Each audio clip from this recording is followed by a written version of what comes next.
Merhaba arkadaşlar. Bu yeni videomuzdaki konumuz silindirik düz dişlilerde kontrol ölçüsü hesabı.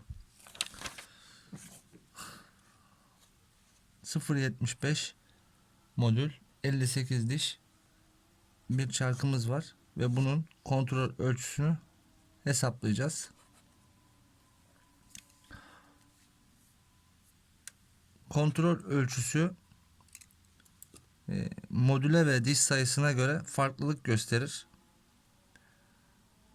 O farklılığı hesaplamamız için de yani kaç tane dişi kumpasın çenelerini oturtup ölçeceğimizi hesaplamamız için diş sayısı örnek yapalım.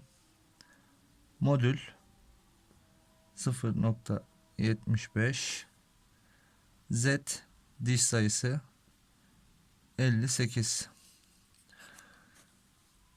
58 dişte kaç dişten ölçüp standart derinliğini girdiğimiz zaman standart ölçüyü hesaplayacağız. Bunun için 58 bölü 9 eşittir. Hesap makinemizi alalım. 58 bölü 9 eşittir 6.4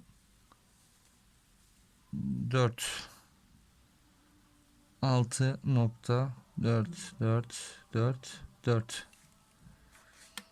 Tabi 6.4'ü buradan ayarlayamayacağımız için genelde tam sayı olarak almamız gerekiyor. Bunu bir sonraki sayıya yuvarlıyoruz. Yani 7. Yani 0.75 58 diş standart bir silindirik düz dişli de 7 dişten ölçmemiz gerekiyor. 7 dişte ölçtüğümüzde kaç olması gerektiğini formülüyle açıklayacağım. Önce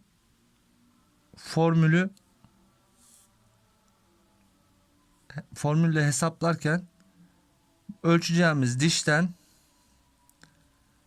0.5 çıkartmamız gerekiyor.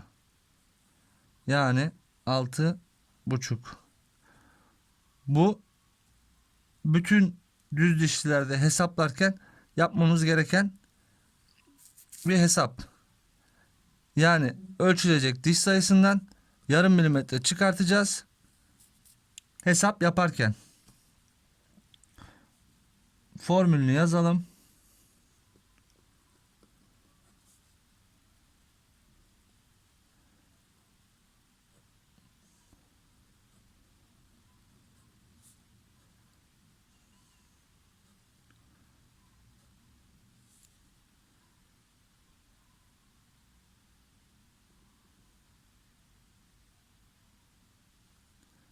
Çarpı pi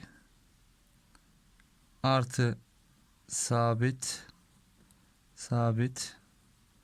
sayı çarpı diş sayısı eşittir sonuç çarpı 20 derecenin kosinüsü çarpı modül. Şimdi bu formüle göre elimizdeki olan dişlinin kontrol ölçüsünü hesaplayacağız. Şimdi ne demiştik? 7 diş 0.5 düşüyoruz. 6.5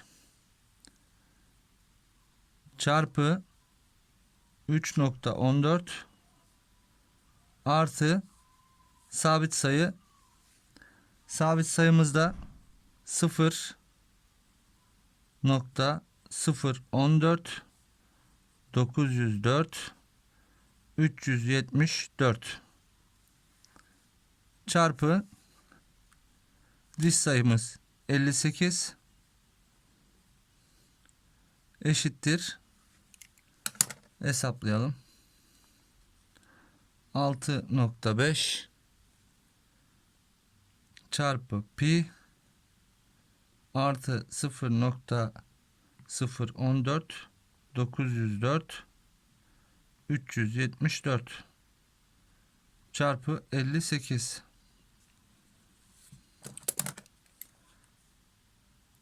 21 28 480 594. Sonra çarpı 20 derecenin kosinüsü çarpı 0.75. 7 dişte sonuç çarpı 20 derecenin kosinüsü çarpı 0.75 modül. 7 dişte 15 0 7 dişte 15 milimetre gelmesi lazım. Koyuyoruz. Sayabilirseniz 1 2 3 4 5 6 7 diş. 7 dişte 11 01 02 gibi geliyor.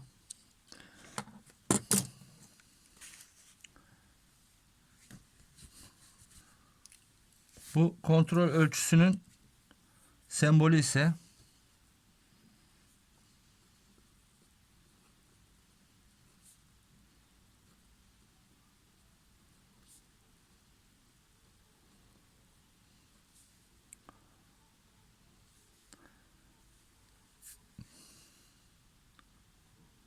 WN, yani bizim WN'imiz 7 dişte 15 00 15 00 yaptığımızda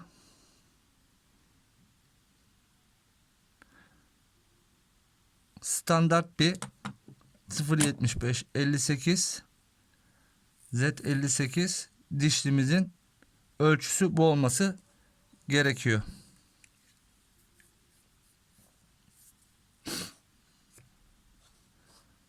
Bu olması gerekiyor. Bir de standart dışı hesaplamamız gerekirse, yani düzeltme faktörü yapmamız gerekirse, onun formülü de hem kontrol ölçüsünün hem çapın düzeltme faktörü.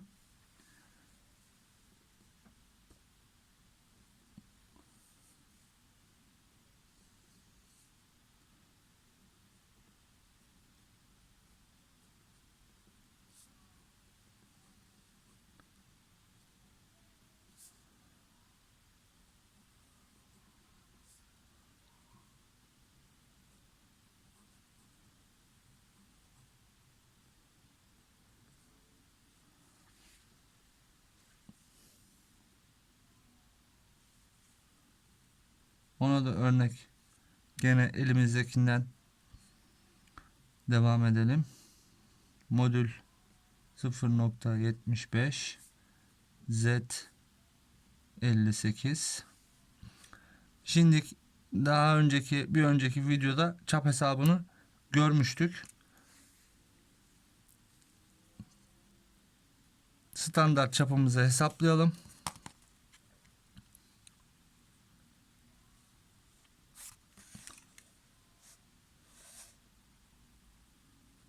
Z artı 2 eşittir 58 artı 2 eşittir 60. 0.75 çarpı 60 eşittir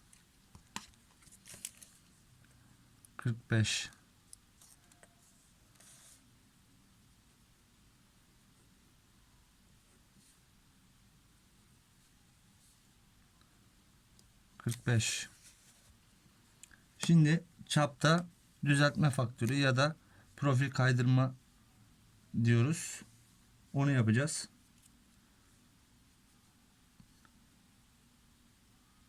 Çap artı 2 çap sabit sayı diyeyim.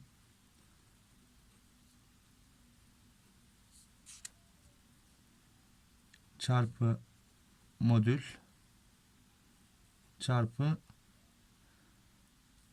düzeltme faktörü.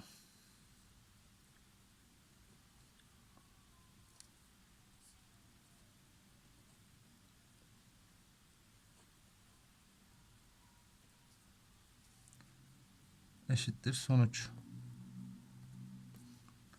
Şimdi bizim çapımız neydi? 45 artı 2 sabittir. Artı düzeltme faktöründe artı, eksi düzeltme faktöründe eksi 2 olarak yazmak gerekiyor. Çarpı modülümüz 0.75 çarpı düzeltme faktörü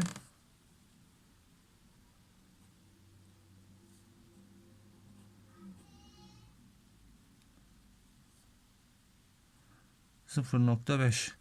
Yani yarım milimetre çapını düzelteceğiz. Yani çapını büyüteceğiz. O da 0.5 eşittir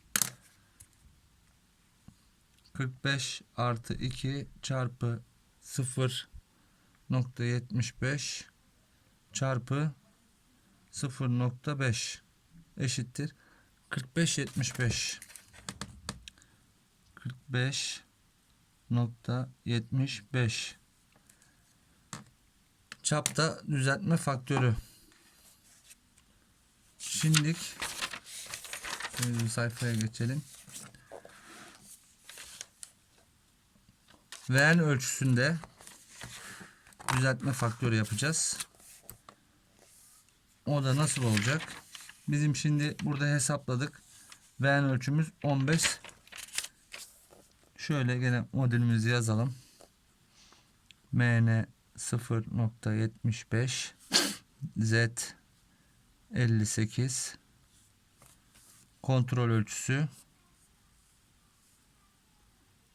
Vn 7 dişte 15. Şimdi Vn ölçüsünde profil kaydırma yapmamız için formülü yazacağım.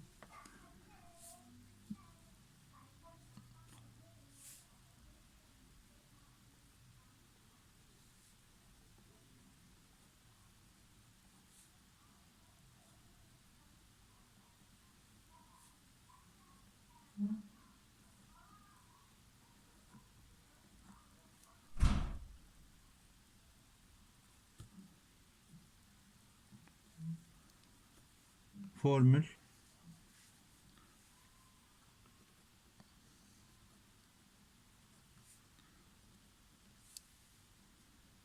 artı 2 gene çaptaki gibi artı düzeltme faktörü yapacaksak artı, eksi yapacaksak eksi, bu da 2 sabit sayıdır. Ya da şunu şöyle yapayım.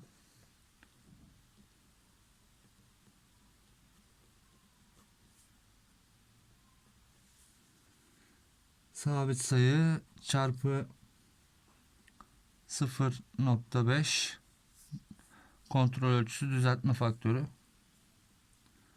çarpı 0.75 modül çarpı 20 derecenin sinüsü eşittir sonuç. Bunu hesaplarsak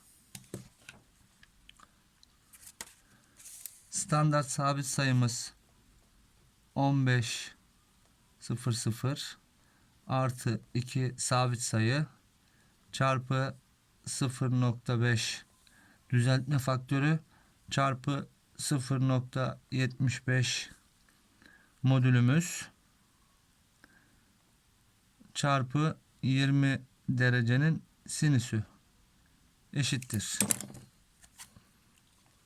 15 artı 2 çarpı 0,5 çarpı 0,75 çarpı 20 derecenin sinüsü eşittir. Ve 7 dişte 15 25. Yani çapta bu kadar düzeltme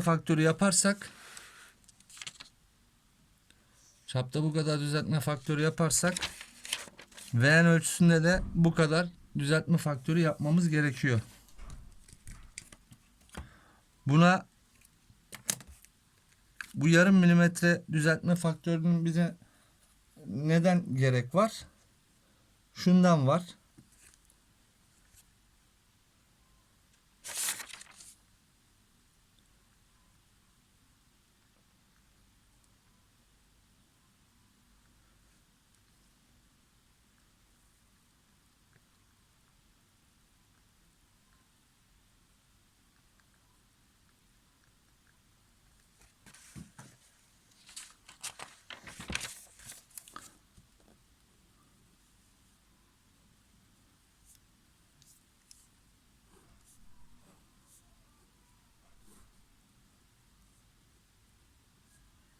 Onu da şimdi şöyle anlatayım.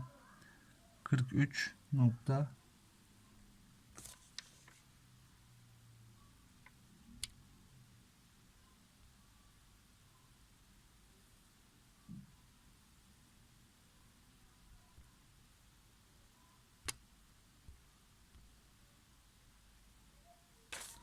43,87. Bu bizim iki dişlinin çalışacağı eksen. Şimdi iki tane standart dişli, bunların çapları 45. Daha önce söylemiştik. Bir önceki videoda eksen hesabını anlatmıştık. 45 artı 45 eşittir eksi 3 eşittir bölü 2. Bu iki dişlinin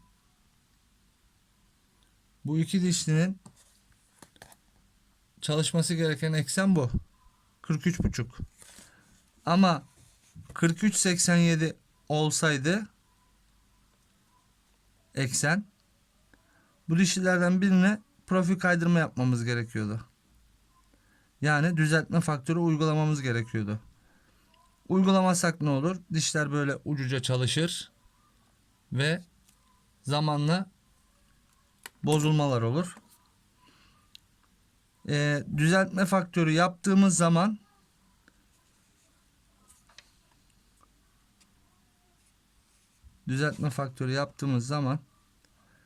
bu ekseni yakalayabiliyoruz dişlilerden birine. Düzeltme faktörünü şöyle yapalım gene. Bunların ikisinin çapı da 45. Birine düzeltme faktörü yapacağız. 45 artı 2 çarpı 0,75 çarpı 0,5 45,75 artı 45 eşittir eksi 3 0,75'i 4'e çarpıyoruz. 3 milimetre. 4'e çarpmamız nedeni de dairesel bölüm dairesi, yani çalışma dairesini bulmamız için. O da nedir?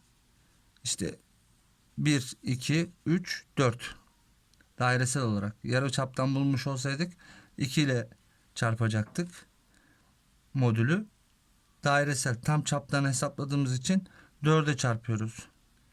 0.75'i 4'e çarptığın zaman 3 eşittir. İki dişlinin bölüm eksenini bulacağız. Bölü 2 43.87. Yani biri dişlinin bu, biri bu. Bunun çapı 45.75.